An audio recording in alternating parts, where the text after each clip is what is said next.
김혜민의 이슈앤피플 하루 이슈를 키워드로 정리해 보겠습니다. 톡톡 뉴스와 상식 화요일은 변지유 아나운서와 함께합니다. 어서 오세요. 네, 안녕하세요. 오늘은 어떤 주제예요? 피디님 혹시 요즘 건강하신가요? 저요? 네.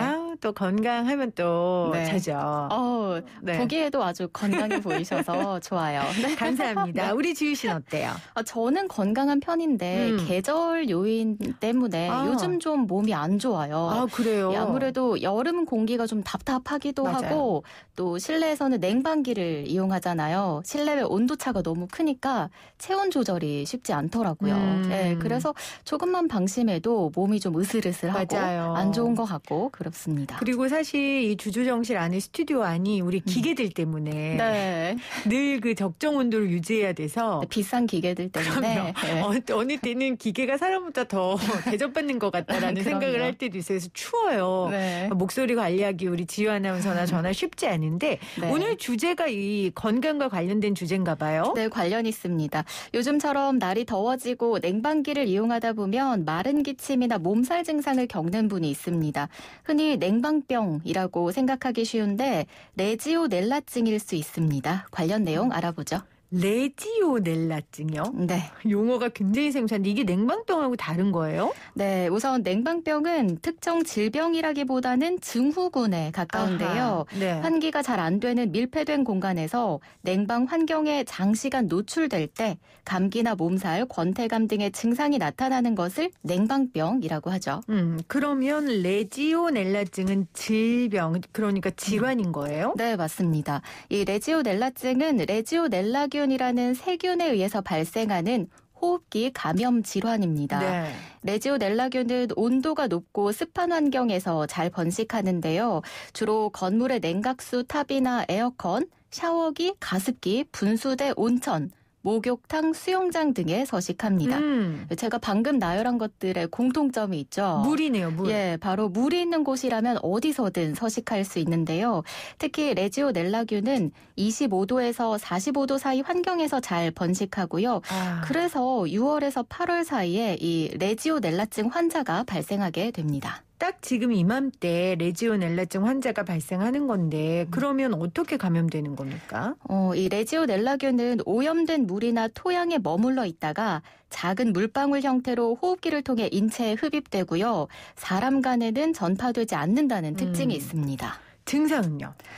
여름 감기로 오해할 정도로 감기와 증상이 아주 비슷한데요. 증상에 따라서 독감형과 폐렴형 크게 이 두 가지로 구분합니다.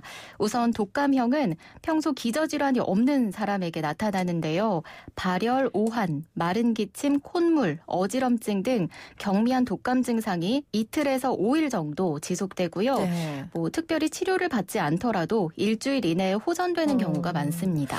다행이네요. 예. 하지만 기저질환이 있거나 연세가 많으신 분들은 또 어려움을 겪을 것 같은데 폐렴형 증상은 어떻게 되는 거예요? 네, 말씀하신 것처럼 고령이거나 만성 폐질환자, 또 당뇨 환자, 에이즈 환자, 스테로이드 약제 사용자 등 면역이 약한 사람에게 나타나는데요.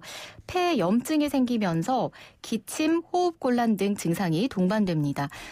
초기 증상은 식욕부진, 전신 쇠약, 두통 증세가 있고요. 점점 오한이 생기다가 체온이 39도에서 39도에서 49도까지 급격히 오르면서 기침이 좀 심해지고요. 더 심해지다 보면 호흡곤란, 구토, 복통 등의 증상이 발생할 수 있습니다. 폐렴형은 독감형보다 좀 심각한 형태인데요.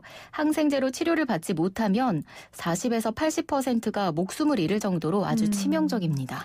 발열, 기침, 두통 들어보니까 코로나19와 좀 비슷해서 또 요즘 이제 이 병 걸리면 고생도 하고 마음도 불안하고 큰일 날 것 같아요. 네, 맞습니다. 그래서 요즘 특히 이 증상이 있으면 병원에서 정확한 진단을 받는 것이 중요합니다.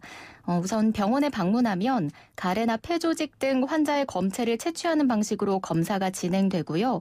환자 개인의 면역 상태나 기저질환 유무에 따라서 항생제를 투여하며 경과를 지켜봅니다. 최소 48시간 동안 열이 발생하지 않을 때까지 추적 관찰을 하게 되는데요. 감염 초기에 적절한 항생제 치료를 받으면 충분히 호전될 수 있는 질환입니다.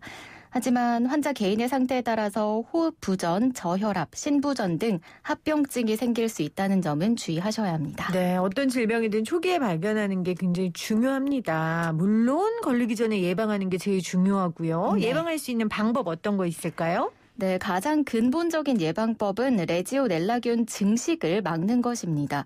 샤워기나 분수기 등 물기가 있는 곳은 정기적으로 소독하는 것이 중요하고요. 또 에어컨을 많이 사용하는 요즘 같은 시기에는 2주에 한 번 정도 에어컨 필터를 깨끗이 청소하고 네. 또 3-4시간마다 창문을 열어 환기하는 등 철저한 관리가 필요합니다. 또 개인적으로는 규칙적인 생활을 한다든지 꾸준한 운동으로 평소에 면역력 관리를 잘 하는 것도 중요합니다.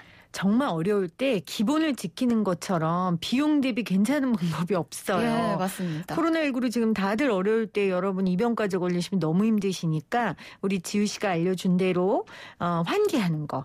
그리고 규칙적인 생활, 꾸준한 운동, 면역 관리 잘 하셔서 이런 병 걸리지 않으시길 바랍니다. 제가 자꾸 이런 병이라고 말하는 건 이름이 너무 어려워요. 어렵죠. 레지오넬라증 오늘 네. 알아봤는데 자 오늘 퀴즈 어떤 건가요? 네, 오늘 퀴즈입니다.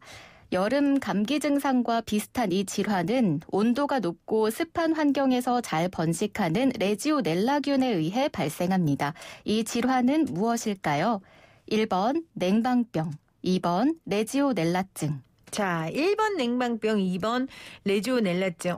이거 헷갈릴 수도 있을 것 그럴 수 같아요. 있습니다. 그렇지만 방송 잘 들으신 분들은 맞추실 수 있습니다. 정답 아시는 분 단문 50원, 장문 100원의 유료 문자 샵 0945 우물정 0945로 보내주시면 저희가 몇 분 선정해서 선물 보내드릴게요. 변지우 아나운서 고맙습니다. 고맙습니다.